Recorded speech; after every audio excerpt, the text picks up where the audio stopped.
Hi friends, तो आज मैं आपको बताऊंगा क्लास 10 मैथ एक्सरसाइज 1.2। तो चलिए शुरू करते हैं। क्वेश्चन नंबर पहला है, निम्नलिखित संख्याओं को अभाज्य गुणनखंडों के गुणनफल के रूप में व्यक्त कीजिए। तो पहली संख्या है 140, यानी अभाज्य गुणनखंड के गुणनफल के रूप में व्यक्त करना है। तो पहला क्वेश्चन है 140। तो 140 को अभाज्य गुणनखंडों के गुणनफल के रूप में व्यक्त करने के लिए पहले इसके गुणनखंड निकालेंगे। तो 140 2 से भाग देंगे 70 बार, 2 से भाग देंगे 35 बार, फिर 5 से देंगे 7 बार चला जाएगा, फिर 7 से 1 बार। अब इसके अभाज्य गुणनखंड क्या आ गए, 2 गुणा 5 गुणा 7। तो बुक में तो ऐसे नहीं दे रखा है, आंसर ऐसे नहीं दे रखा है। बुक में कैसे दे रखा है, 2 का स्क्वायर इंटू 5 इंटू 7। बुक में ऐसे क्यों दे रखा है, 2 का स्क्वायर क्यों दे रखा है, क्योंकि इसमें दो बार है। अब ऐसे ही अगला क्वेश्चन है, अगला क्वेश्चन क्या है, अगला क्वेश्चन है 156।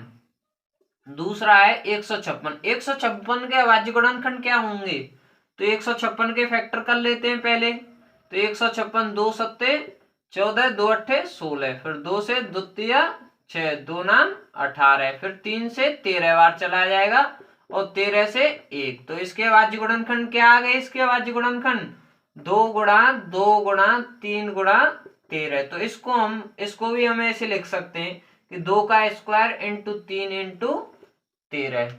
तो चलिए अगले क्वेश्चन की ओर चलते हैं। अगले क्वेश्चन है सेम इसी प्रकार अगले क्वेश्चन है, तो आप उनको कर सकते हो। मैं क्वेश्चन नंबर 2 करा देता हूं। तो चलिए पढ़ते हैं। क्वेश्चन नंबर 2 क्या है, क्वेश्चन नंबर 2 है, पूर्णांकों के निम्नलिखित युग्मों के एचसीएफ और एलसीएम ज्ञात कीजिए तथा इनकी जांच कीजिए कि दो संख्याओं का गुणनफल बराबर है एचसीएफ इंटू एलसीएम।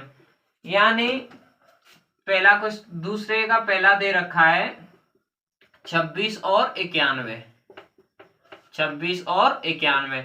तो इनका पहले तो एचसीएफ निकालना है, फिर एलसीएम निकालना है, फिर देखना है कि एचसीएफ इंटू एलसीएम बराबर है दो संख्याओं के गुणनफल के, यानी इन दोनों संख्याओं के गुणनफल के। तो चलिए पहले एचसीएफ निकाल लेते हैं अभाज्य गुणनखंड विधि से। तो 26 का करेंगे हम, 26 का 2 से 13 बार और 13 से 1 बार।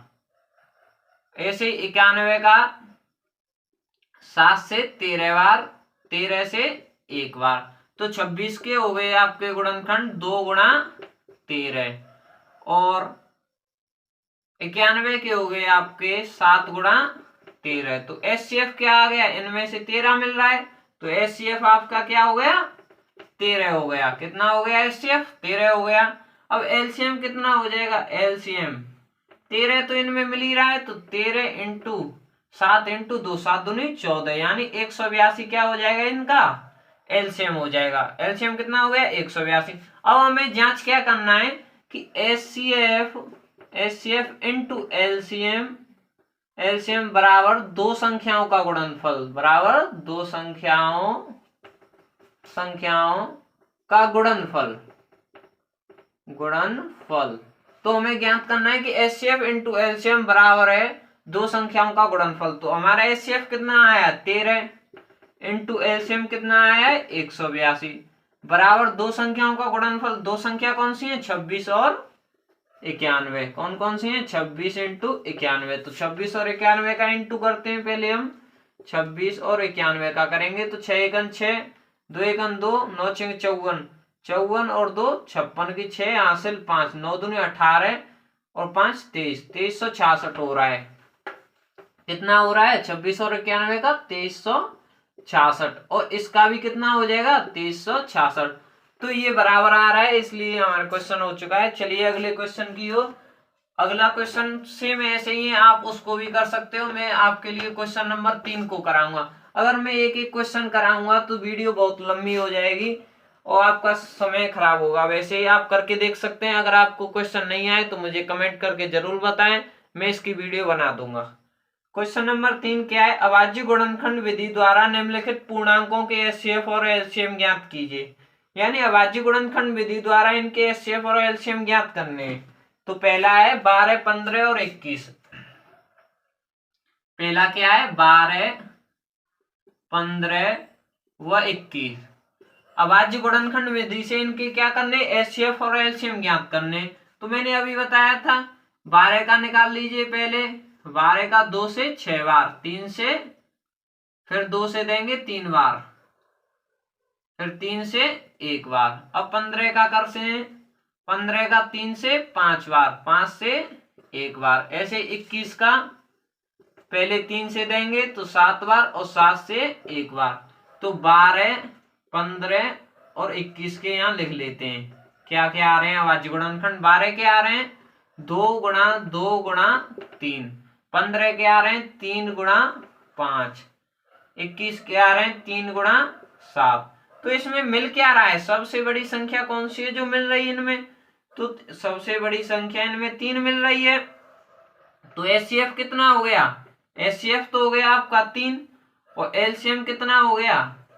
एलसीएम 2 इंटू 2, 2 इंटू 2 इंटू 3 इन सभी में मिल रही है तो 3 कॉमन हो जाएगी, 3 इंटू 5 इंटू 7। तो इनका गुणा करते हैं, 7 35 दूनी 70 दूनी 140 दिया 420। तो एलसीएम कितना हो जाएगा इनका? 420।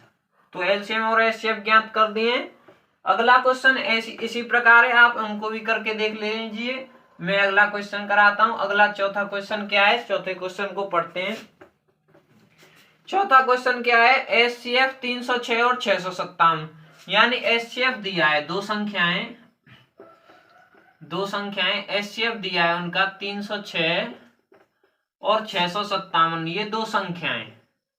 इनका एचसीएफ कितना दिया है? इनका एचसीएफ दिया है 9। कितना दिया है? 9। अब इनका एलसीएम पूछ रहा है। क्या पूछ रहा है? एलसीएम पूछ रहा है इनका। एलसीएम पूछ रहा है, ये दो संख्या इनका एचसीएफ कितना दिया है? 9, और एलसीएम पूछ रहा है। तो इसके लिए हम क्या लगाएंगे कि एलसीएम इंटू एचसीएफ बराबर दो संख्याओं का गुणनफल।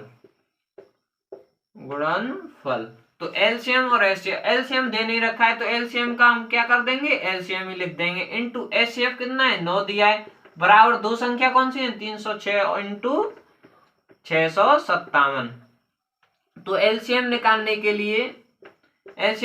के इधर 9 का गुणा हो रहा है तो इधर जाके क्या हो जाएगा? भाग हो जाएगा। तो 306 इंटू 657 बट्टे 9, 9 से इसको काट दीजिए, 9 3 27, 9 चक 36, 34 बार। तो इसका एलसीएम क्या आ गया? इसका एलसीएम आ गया 34 इंटू 657। आप इनका गुणा कर लीजिए, इनका एलसीएम आ जाएगा। अगर आपको वीडियो पसंद आई हो तो वीडियो को लाइक और चैनल को सब्सक्राइब जरूर करें। धन्यवाद।